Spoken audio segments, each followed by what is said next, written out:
Welcome to Amerispaining with Walter.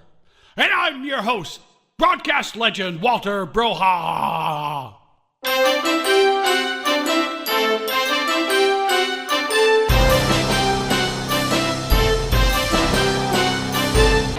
When celebrating a birthday in America, we follow time-honored traditions like blowing out the candles on the cake, expressing love and appreciation for every shitty present you got. And if it happens to be summer, a well-attended backyard barbecue with a keg of Schlitz, some single malt scotch, and a well-sung happy birthday. But this, my friends, is 2025. There's a new birthday soon-to-be tradition gaining traction. And if you've never heard the sound of a pack of Abrams battle tanks clanking around, chewing up the roads in a capital city near you, don't worry. You'll get used to it because Donald Trump just might live forever.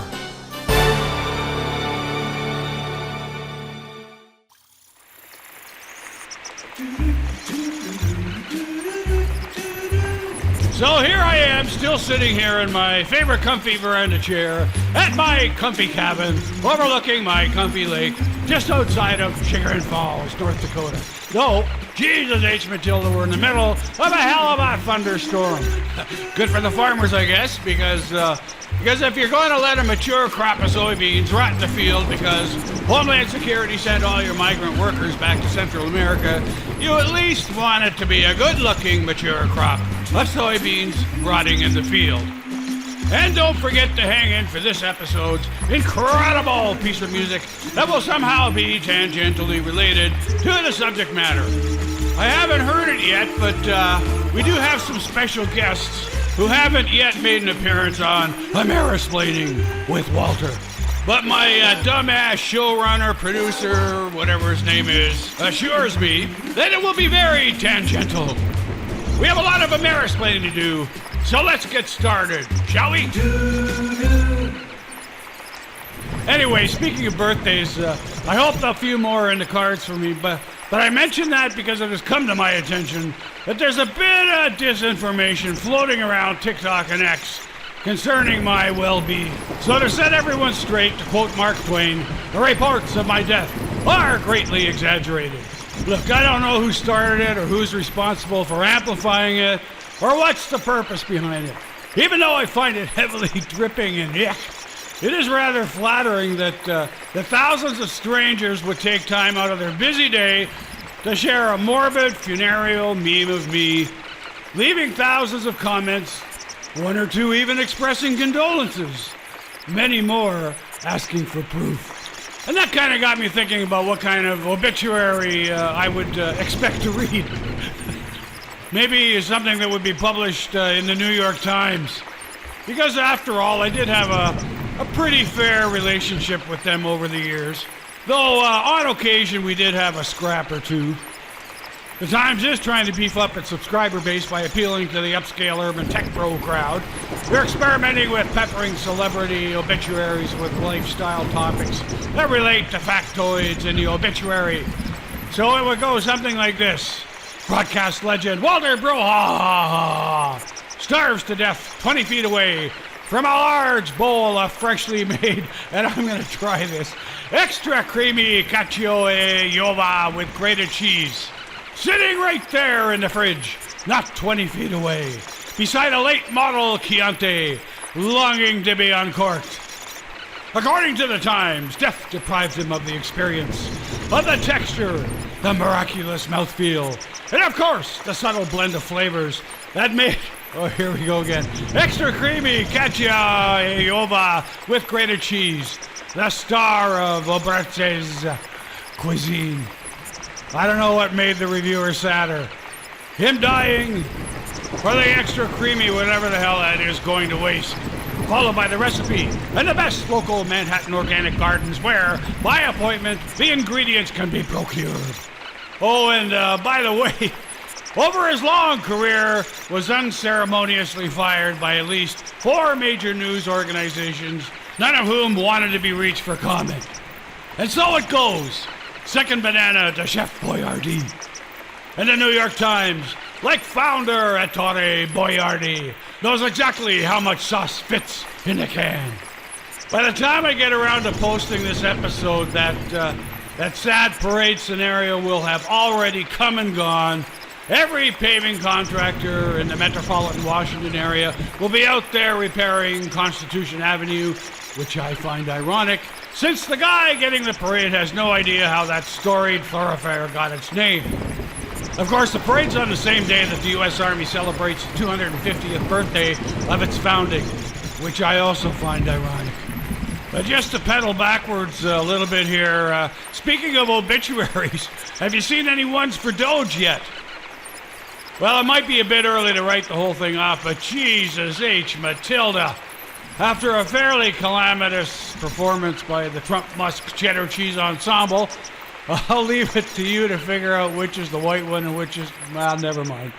We are left to ponder what kind of obituary could, or even obituary, could ever accurately chronicle the dark cloud of mayhem and suffering that formed when the head MAGA crow and his bankroller danced the dance of the Sugar Plum Fairies, only to end up stomping all over the Sugar Plum Fairies, the Sugar Plums, the undocumented factory farm sugar plum pickers, the multinational conglomerate sugar plum processing plant workers, and the minimum wage sugar plum warehouse distribution center workers, before moving on to stomp on the poor, the destitute, the sick, the handicapped, the hungry, the tax cheats, cyber fraudsters, and other white-collar criminals. I just made up those last three.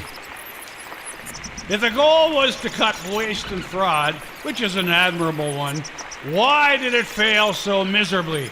And why do we have to go all the way back to 1929 to find the answer? After the break. Amerispaining with Walter. Hey!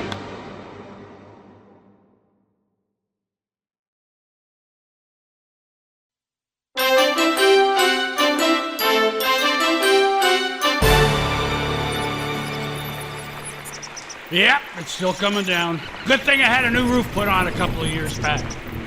Okay, where were we? The richest and arguably most successful business person in recorded history couldn't even find a fraction of the $2 trillion worth of waste and fraud he vowed to find.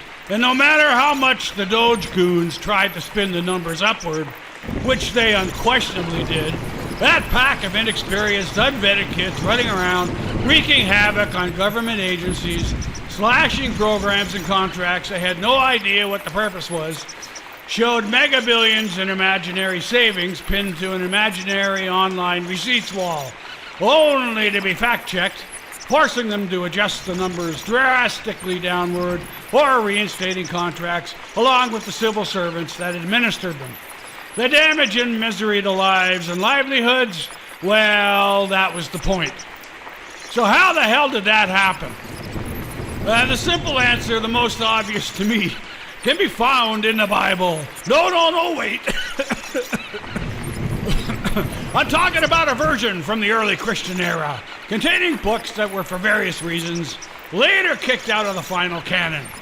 So to get to 1929, let's first take a trip back, way back to 280, or even to 280 Christian era, to a little-known gospel according to St. Bart's, of which only one fragmented copy exists. Better hide, boys, ice is after you. Well, there goes the price of cucumbers. Wow, surprisingly, they're flying in this weather.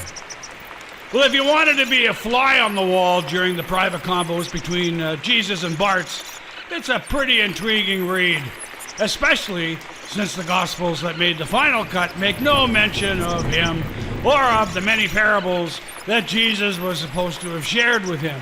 And as you know, a parable is a story that teaches a moral or ethical lesson, like a Grimm's fairy tale, only with sandals. Back in those days, literacy wasn't a thing, so oral communication was pretty much the only way to spread the word. So we're lucky to find one that was actually written down. So, translated from the original Aramaic, it's called The Parable of the Sheep. And I'm going to summarize and paraphrase because Jesus could be a little long-winded at times. There was a shepherd who built a fence around the field so his flock wouldn't wander and predators couldn't get in. Smart idea. He got old, he retired. His son took over the business. He got old and he retired. After a lot of begatting, his son took over, his sons took over, and after a bit more begatting, his sons took over. He thought he could expand the operation by doubling the number of sheep. The problem was he had the land, but the fence was preventing him from increasing the size of the pasture. And since things had gone smoothly for the last 200 years or so, there was no institutional memory of why the fence was there in the first place.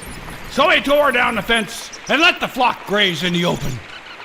But he soon found he was spending ridiculous amounts of time herding the sheep that wandered off and chasing away the wolves, feasting on his flock, jobs that hadn't been necessary for generations. Finally, he had to face family members with the bad news that they were bankrupt because there were no sheep left. And sorry, they're repossessing the goat. So now we fly forward to 1929. A British philosopher by the name of G.K. Chesterton wrote that taking an action without considering the consequences is to invite failure. A rule of thumb that came to be known as Chesterton's fence. See what I did there? Don't destroy what you don't understand. Or in plain terms, don't tear something down until you know why it was put there in the first place. 180 degrees opposite of Doge 2025. When Musk and his band of power-hungry mama's boys fired up the chainsaw, they equated axing a program with getting rid of waste and fraud, when all they were doing was causing mayhem and misery, not saving money. Trump used Musk to demolish departments they both were ideologically opposed to, winning until he wasn't. So Donald Trump doged him. Too bad, so sad. The ultimate irony is that the concept of Chesterton's fence is well known in the software engineering industry. Like when removing a line of old code that doesn't appear to be doing anything anymore, only to find they've wiped out the power grid in 6 states. Not winning. Yeah, it might be okay to run his businesses that way, but government is not a car or a rocket company. So here we go.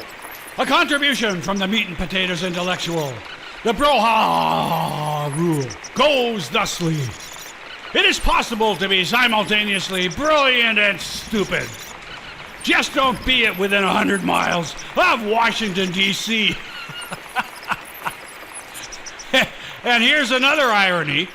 If this parable had appeared in a gospel that made the cut instead of the gospel according to St. Bart's, you'd have to think that at least one of the Bible thumpers in the Congress would have pointed it out to the Doge Crows. Because I'm pretty sure that none of the MAGA Crows in Congress have G.K. Chesterton on their summer beach reading list. And as I conclude this episode, the Birthday Boys Parade was a bust, a laughingstock among the authoritarian leaders he so admires. Better yet, he knows it. He heard the squeaking tanks, saw the lackadaisical marching, the half-empty bleachers. Too bad, so sad. Winning! But speaking of sad notes, an American pop music icon, Beach Boys co-founder Brian Wilson has passed away. So we'd like to honor his memory with a tangential tribute by longtime local North Dakota rockers, Frack Attack.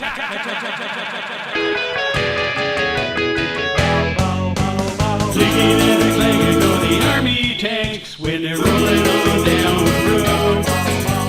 Chewing up the street in front of MAGA crows, cause they're carrying an ammo load.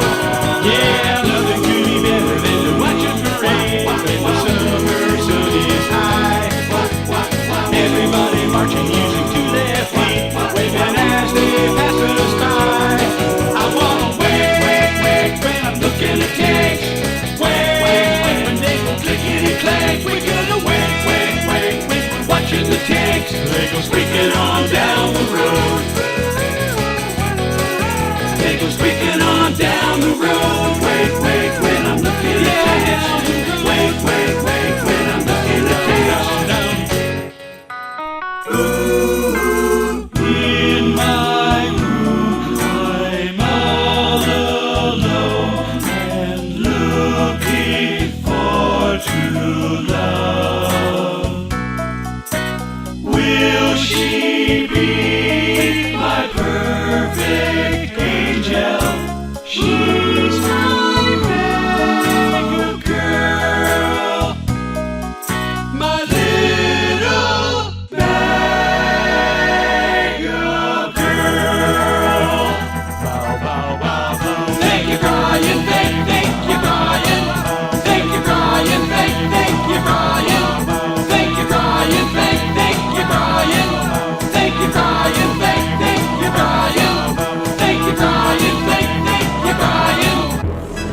Yeah, the Beach Boys were the soundtrack of my early career. Cruising down the road, chasing the next story with the tailpipe smoking, Map sitting on the passenger seat, and the radio up loud.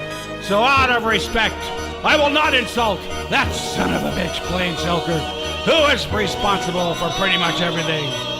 But wait till next time.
Shaver still ran on to 20